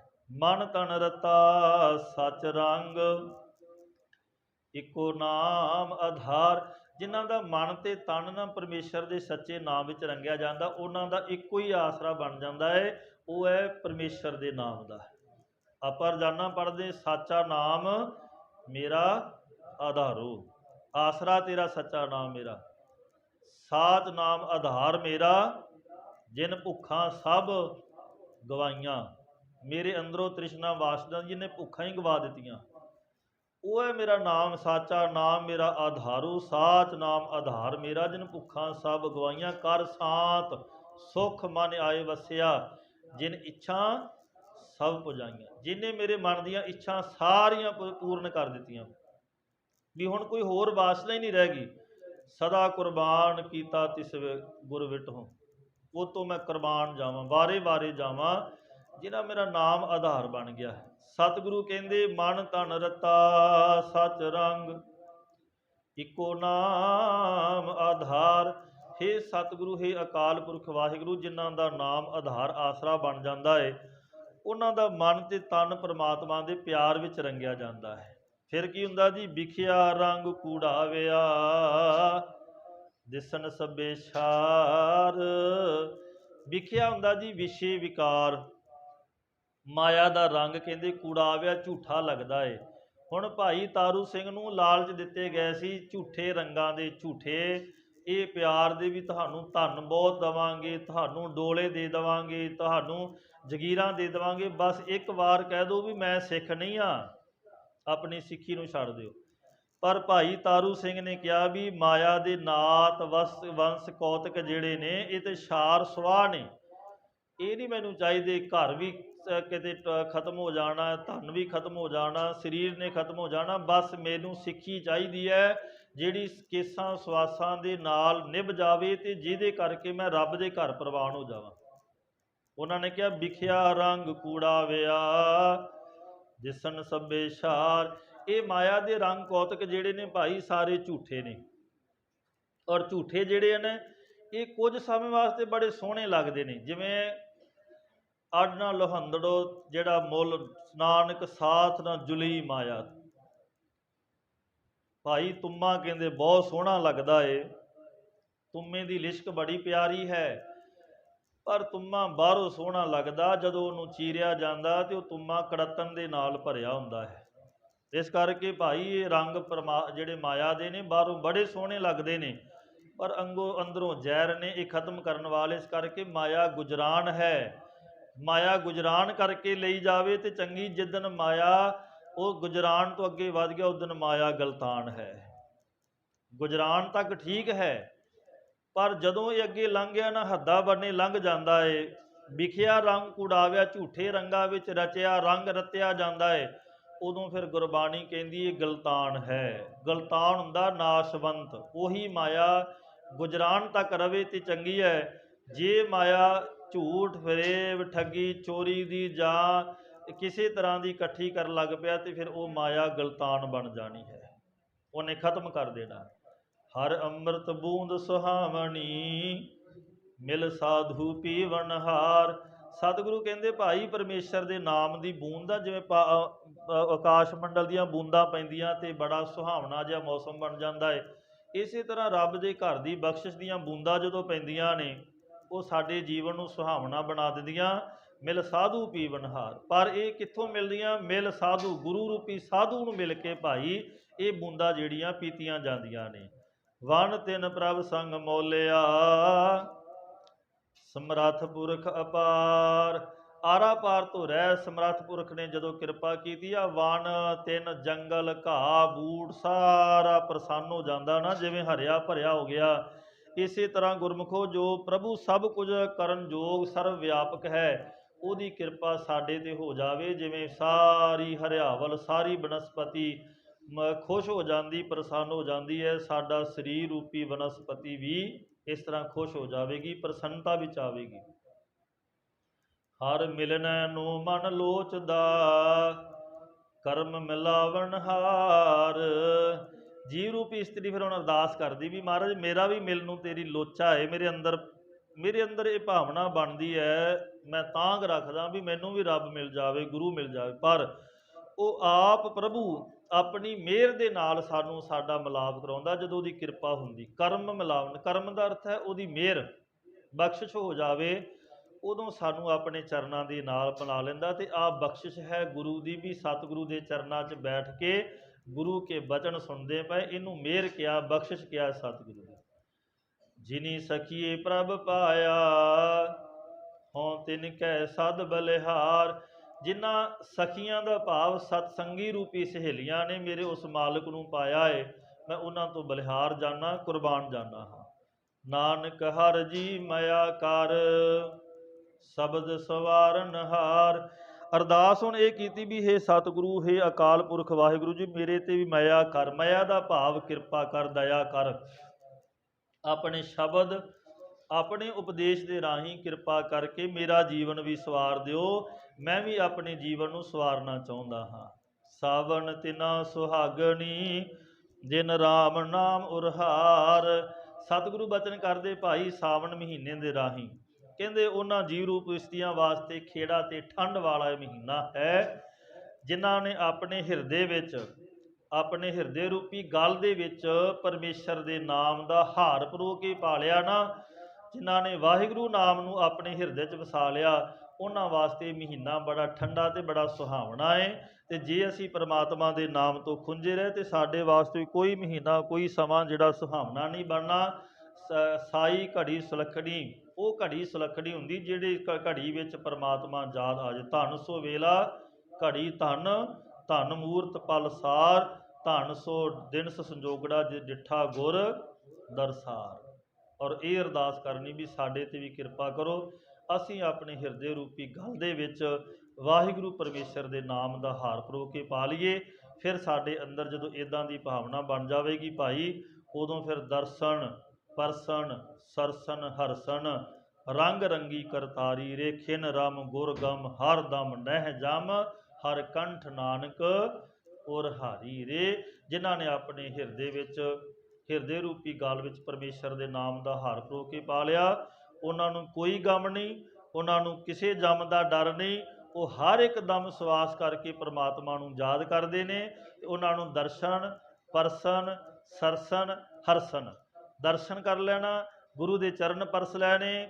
ਦਰਸ਼ਨ ਪਰਸਨ ਸਰਸਨ, ਸਰਸਨ ਦਾ ਭਾਵ ਸਹਿਤ ਖੇੜਾ, ਖੁਸ਼ੀਆਂ ਮਿਲ ਜਾਣੀਆਂ। ਹਰਸਨ ਅੰਦਰ ਪਿਆਰ ਖੇੜਾ ਬਣ ਜਾਣਾ ਗੁਰੂ ਦੇ ਚਰਨਾਂ। ਇਹ ਗੁਰੂ ਦੀ ਬਖਸ਼ਿਸ਼ ਮਿਲ ਜਾਂਦੀ ਜਦੋਂ ਸਾਡੇ ਹਿਰਦੇ ਰੂਪੀ ਘਰ ਵਿੱਚ ਪਰਮਾਤਮਾ ਦਾ ਨਾਮ ਵਸ ਜਾਂਦਾ ਹੈ। ਔਰ ਅਰਦਾਸ ਹੈ ਕਿ ਗੁਰੂ ਕਿਰਪਾ ਕਰੇ ਸਾਡੇ ਸਾਰਿਆਂ ਦੇ ਹਿਰਦੇ 'ਚ ਪਰਮਾਤਮਾ ਦਾ ਨਾਮ ਵਸ ਜਾਵੇ। ਵਿਸਰ ਨਾਹੀਂ ਦਾਤਾਰ ਆਪਣਾ ਨਾਮ ਦੇਹੋ, ਗੁਣ ਗਾਵਾਂ ਦਿਨ ਰਾਤ ਨਾਨਕ ਚਾਓ, ਇਹੋ ਦੇ ਭਾਗੀ ਬਣ ਜਾਈਏ। ਇੰਨੀਆਂ ਬੇਨਤੀਆਂ ਪ੍ਰਵਾਨ ਕਰਨੀਆਂ, ਹੋਈਆਂ ਭੁੱਲਾਂ ਚੁੱਕਾਂ ਦੀ ਖਿਮਾ ਅੱਗੇ ਤੋਂ ਸਤਿਗੁਰੂ ਸਮਤ ਬਖਸ਼ਿਸ਼ ਕਰਨ। ਸ਼ਹੀਦਾਂ ਨੂੰ ਕੋਟ ਕੋਟ ਪ੍ਰਣਾਮ। ਅਰਦਾਸ ਵਿੱਚ ਰੋਜ਼ਾਨਾ ਜੁੜਦੇ ਹੋ, ਉਹਨਾਂ ਦੇ ਅਰਦਾਸ ਵਿੱਚ ਉਹਨਾਂ ਸ਼ਹੀਦਾਂ ਨੂੰ ਯਾਦ ਕੀਤਾ। 5 ਮਿੰਟ ਦੀ ਅਰਦਾਸ 6 ਮਿੰਟ ਦੀ ਹੈ, ਪਰ ਇਹਦੇ 'ਚ ਬਹੁਤ ਵੱਡਾ ਗੌਰਵਮਈ ਇਤਿਹਾਸ ਜਿਹੜਾ ਸਮੋਇਆ ਹੋਇਆ। ਗੁਰੂ ਕਿਰਪਾ ਕਰੇ ਸਭਨਾਂ ਦੇ ਮਨਾਂ ਦੇ ਵਿੱਚ ਪਿਆਰ ਪੈਦਾ ਹੋਵੇ, ਦਇਆ ਸਤ ਸੰਤੋਖ ਧਰਮ ਵਰਗੇ ਗੁਣ ਸਾਡੇ ਸਾਰਿਆਂ ਵਿੱਚ ਆਉਣ ਜੀ। ਗੁਰੂ ਚਰਨਾਂ 'ਚ ਅਰਦਾਸ ਆਪਾਂ ਸਾਰਿਆਂ ਨੇ ਕਰਨੀ। ਪਿਆਰ ਸਹਿਤ ਫਤਿਹ ਬੁਲਾਓ, ਗੱਜ ਕੇ ਆਖੋ ਜੀ ਵਾਹਿਗੁਰੂ ਜੀ ਕਾ ਖਾਲਸਾ ਵਾਹਿਗੁਰੂ ਜੀ ਕੀ ਫਤਿਹ।